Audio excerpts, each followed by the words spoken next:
Deutéronome, chapitre 30. Lorsque toutes ces choses t'arriveront, la bénédiction et la malédiction que je mets devant toi, si tu les prends à cœur au milieu de toutes les nations chez lesquelles l'Éternel, ton Dieu, t'aura chassé, si tu reviens à l'Éternel, ton Dieu, et si tu lui obéis de tout ton cœur et de toute ton âme, ainsi que tes enfants, en te conformant à tout ce que je te prescris aujourd'hui, alors l'Éternel, ton Dieu, ramènera tes déportés et aura compassion de toi. Il te rassemblera encore du milieu de tous les peuples parmi lesquels il t'aura lui-même dispersé. Même si tu étais exilé à l'autre extrémité du ciel, l'Éternel, ton Dieu, te rassemblera de là, il ira te chercher jusque-là. L'Éternel, ton Dieu, te ramènera dans le pays que tes ancêtres possédaient et tu le posséderas. Il te fera du bien et te rendra plus nombreux que tes ancêtres. L'Éternel, ton Dieu, circoncira ton cœur et celui de ta descendance, et tu aimeras l'Éternel, ton Dieu, de tout ton cœur et de toute ton âme, afin de vivre. L'Éternel, ton Dieu, fera tomber toutes ces malédictions sur tes ennemis, sur ceux qui t'auront détesté et persécuté. Quant à toi, tu reviendras à l'Éternel, tu lui obéiras et tu mettras en pratique tous les commandements que je te prescris aujourd'hui. L'Éternel, ton Dieu, te comblera de bien en faisant prospérer tout le travail de tes mains, tes enfants, les portées de tes troupeaux et le produit de ton sol. En effet, l'Éternel prendra de nouveau plaisir à ton bonheur, tout comme il prenait plaisir à celui de tes ancêtres, lorsque tu obéiras à l'Éternel, ton Dieu, en respectant ses commandements et ses prescriptions écrits dans ce livre de la loi, lorsque tu reviendras à l'Éternel, ton Dieu, de tout ton cœur et de toute ton âme. Le commandement que je te prescris aujourd'hui n'est certainement pas au-dessus de tes forces ni hors de ta portée. Il n'est pas dans le ciel pour que tu dises « Qui montera pour nous au ciel et ira nous le chercher? Qui nous le fera entendre afin que nous le mettions en pratique ?» Il n'est pas de l'autre côté de la mer pour que tu dises « Qui passera pour nous de l'autre côté de la mer et ira nous le chercher? Qui nous le fera entendre afin que nous le mettions en pratique ?» C'est une parole, au contraire, qui est tout près de toi, dans ta bouche et dans ton cœur, afin que tu la mettes en pratique. Regarde, je mets aujourd'hui devant toi la vie et le bien, ou la mort et le mal. En effet, je te prescris aujourd'hui d'aimer l'Éternel, ton Dieu, de marcher dans ses voies et de respecter ses commandements, ses prescriptions et ses règles afin de vivre et de te multiplier, afin que l'Éternel, ton Dieu, te bénisse dans le pays dont tu vas entrer en possession. Mais si ton cœur se détourne de lui, si tu ne lui obéis pas et si tu te laisses entraîner à te prosterner devant d'autres dieux et à les servir, je vous déclare aujourd'hui que vous périrez. Vous ne vivrez pas longtemps sur le territoire dont vous allez prendre possession une fois le Jourdain passé. J'en prends aujourd'hui à témoin contre vous le ciel et la terre. J'ai mis devant toi la vie et la mort, la bénédiction et la malédiction. Choisis la vie afin de vivre, toi et ta descendance, en aimant l'Éternel, ton Dieu, en lui obéissant et en t'attachant à lui. Oui, c'est de lui que dépendent ta vie et sa durée, et c'est ainsi que tu pourras rester dans le pays que l'Éternel a juré de donner à tes ancêtres Abraham, Isaac et Jacob. Deutéronome, chapitre 31. Moïse adressa encore ces paroles à tout Israël. Aujourd'hui, leur dit-il, je suis âgé de 120 ans. Je ne pourrai plus partir en campagne et en revenir, et l'Éternel m'a dit, tu ne passeras pas ce Jourdain. L'Éternel, ton Dieu, marchera lui-même devant toi, il détruira ces nations devant toi et tu t'en rendras maître. Josué marchera aussi devant toi, comme l'Éternel l'a dit. L'Éternel traitera ces nations comme il a traité Sihon et Og, les rois des Amoréens, qu'il a détruits avec leur pays. L'Éternel vous les livrera et vous agirez envers eux conformément à tous les ordres que je vous ai donnés. Fortifiez-vous et prenez courage. N'ayez pas peur et ne soyez pas effrayés devant eux, car l'Éternel, ton Dieu, marchera lui-même avec toi. Il ne te délaissera pas, il ne t'abandonnera pas. Moïse appela Josué et lui dit devant tous les Israélites, fortifie-toi et prends courage, car tu entreras avec ce peuple dans le pays que l'Éternel a juré à leurs ancêtres de leur donner, et c'est toi qui les en mettras en possession. L'Éternel marchera lui-même devant toi, il sera lui-même avec toi. Il ne te délaissera pas, il ne t'abandonnera pas. N'aie pas peur et ne te laisse pas effrayer. Moïse mit cette loi par écrit et la remit aux prêtres, aux descendants de Lévi qui portaient l'arche de l'alliance de l'Éternel, et à tous les anciens d'Israël. Moïse leur donna cet ordre. Tous les 7 ans, l'année de la remise des dettes, Lors de la fête des tentes, quand tous les Israélites viendront se présenter devant l'Éternel, ton Dieu, à l'endroit qu'il choisira, tu liras cette loi devant eux, en leur présence. Tu rassembleras le peuple, les hommes, les femmes, les enfants ainsi que l'étranger qui habitera dans tes villes, afin qu'ils écoutent et qu'ils apprennent à craindre l'Éternel, votre Dieu, à respecter et mettre en pratique toutes les paroles de cette loi. Leurs enfants qui ne la connaîtront pas l'entendront et ils apprendront à craindre l'Éternel, votre Dieu, tout le temps que vous vivrez dans le pays dont vous prendrez possession une fois le Jourdain passé. L'Éternel dit à Moïse, voici qu'approche le moment où tu vas mourir.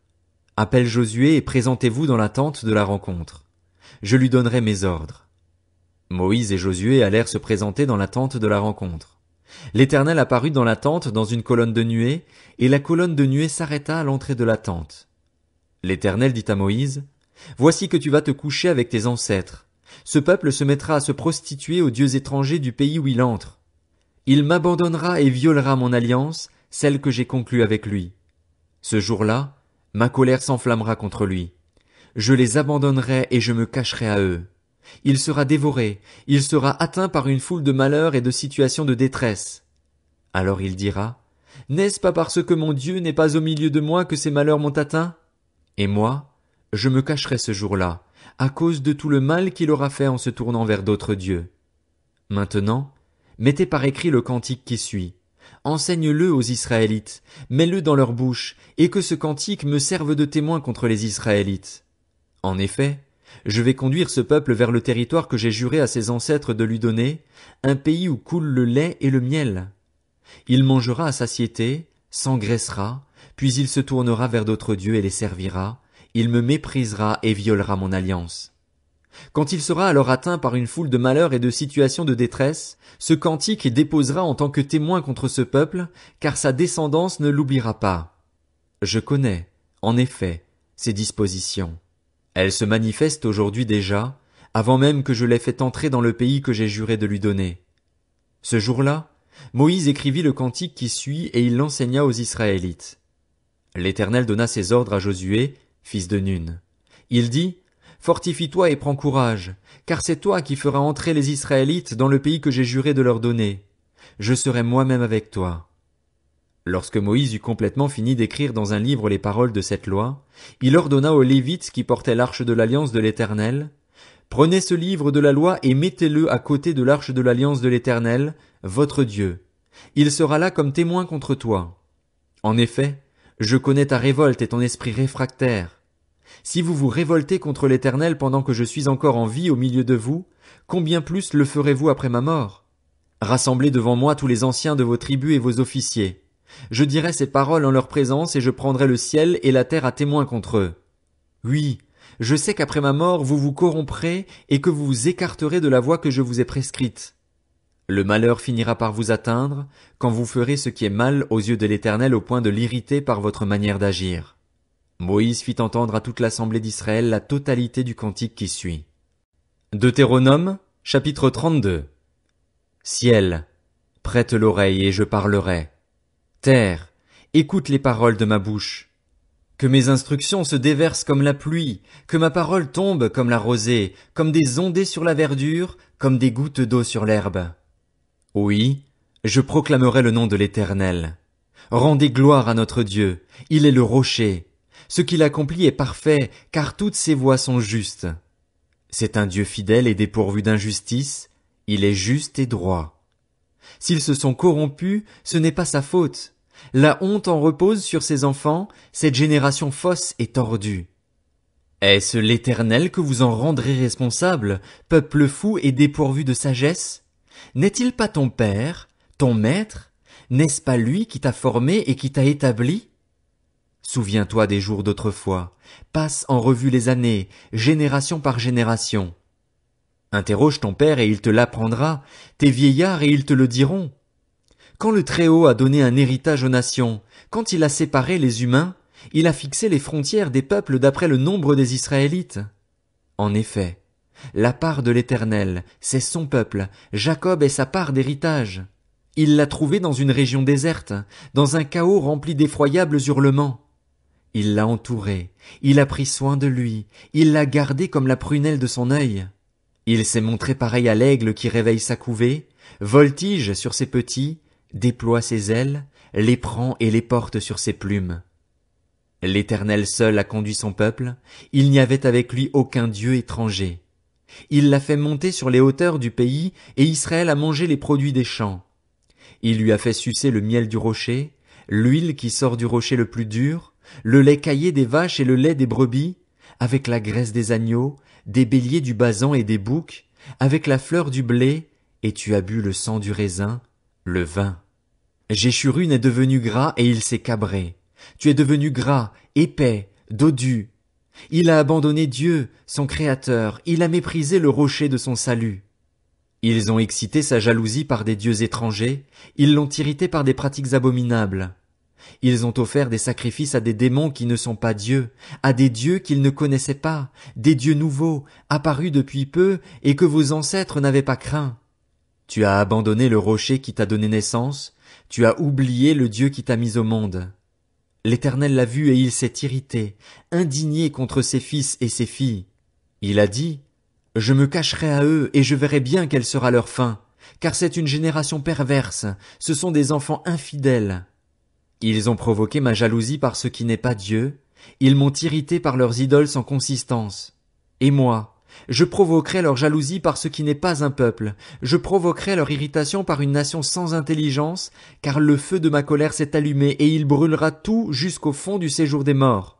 Il dévorera la terre et ses produits, il embrasera les fondements des montagnes. J'accumulerai les malheurs sur eux, je tirerai toutes mes flèches contre eux. Ils seront desséchés par la faim, consumés par la fièvre et par des maladies violentes. J'enverrai parmi eux la dent des bêtes féroces et le venin des serpents. Dehors leurs enfants mourront par l'épée, et dedans par la terreur. Le jeune homme connaîtra le même sort que la jeune fille, et le nourrisson le même sort que le vieillard. Je voudrais dire, je les emporterai d'un souffle, je ferai disparaître leurs souvenirs parmi les hommes, mais je crains les insultes de l'ennemi, je crains que leurs adversaires n'interprètent mal et ne disent, c'est notre main qui est puissante, ce n'est pas l'Éternel qui a accompli tout cela. C'est une nation qui a perdu tout bon sens et il n'y a pas d'intelligence en eux. S'ils étaient sages, voici ce qu'ils comprendraient, et ils penseraient à ce qui leur arrivera. Comment un seul pourrait-il en poursuivre 1000, et deux en mettre 10 000 en fuite, si leur rocher ne les avait pas vendus, si l'Éternel ne les avait pas livrés? En effet, leur rocher n'est pas comme notre rocher, nos ennemis en sont juges. Mais leur vigne vient des plants de Sodome et du terroir de Gomorrhe. Leurs raisins sont des raisins empoisonnés, leurs grappes sont amères. Leur vin, c'est le venin des serpents, c'est le poison cruel des vipères. Cela n'est-il pas caché près de moi, scellé dans mes trésors? C'est à moi qu'appartient la vengeance, c'est moi qui leur donnerai ce qu'ils méritent quand leur pied trébuchera. En effet, le jour de leur malheur est proche et ce qui les attend ne tardera pas. L'Éternel jugera son peuple, mais il aura pitié de ses serviteurs en voyant que leur force est épuisée et qu'il n'y a plus ni esclaves ni hommes libres. Il dira, où sont leurs dieux, le rocher qui leur servait de refuge, ces dieux qui mangeaient la graisse de leurs sacrifices, qui buvaient le vin de leurs offrandes? Qu'ils se lèvent, qu'ils vous secourent, qu'ils vous couvrent de leur protection. Voyez donc que c'est moi qui suis Dieu et qu'il n'y a pas d'autre Dieu que moi. C'est moi qui fais vivre et mourir, qui blesse et guérit, et personne ne peut délivrer de ma main. En effet, je lève ma main vers le ciel et je dis, je vis éternellement. Si j'aiguise mon épée fulgurante et si ma main s'empare du jugement, je me vengerai de mes adversaires et je punirai ceux qui me détestent. Mon épée dévorera leur chair et j'enivrerai mes flèches de sang, du sang des blessés et des prisonniers, de la tête des chefs de l'ennemi. Nation, réjouissez-vous avec son peuple, car l'Éternel venge le sang de ses serviteurs. Il se venge de ses adversaires et fait l'expiation pour son pays, pour son peuple. Moïse vint prononcer toutes les paroles de ce cantique en présence du peuple. Josué, fils de Nun, était avec lui. Lorsque Moïse eut fini de prononcer toutes ces paroles devant tous les Israélites, il leur dit, « Prenez à cœur toutes les paroles que je vous supplie aujourd'hui de recommander à vos enfants, afin qu'ils respectent et mettent en pratique toutes les paroles de cette loi. En effet, ce n'est pas une parole sans importance pour vous, c'est votre vie, et c'est par elle que vous pourrez vivre longtemps dans le pays dont vous aurez la possession une fois le jour d'un passé. » Le même jour, l'Éternel dit à Moïse, monte sur ce sommet des montagnes d'Abarim, sur le mont Nébo dans le pays de Moab, vis-à-vis de Jéricho, et regarde le pays de Canaan que je donne en propriété aux Israélites. Tu mourras sur la montagne où tu vas monter, et tu iras rejoindre les tiens, tout comme ton frère Aaron est mort sur le mont Hor et est allé rejoindre les siens. En effet, vous avez péché contre moi au milieu des Israélites, près des eaux de Mériba, à Kadès, dans le désert de Tsin, et vous n'avez pas respecté ma sainteté au milieu des Israélites. Tu verras le pays devant toi, mais tu n'entreras pas dans le pays que je donne aux Israélites.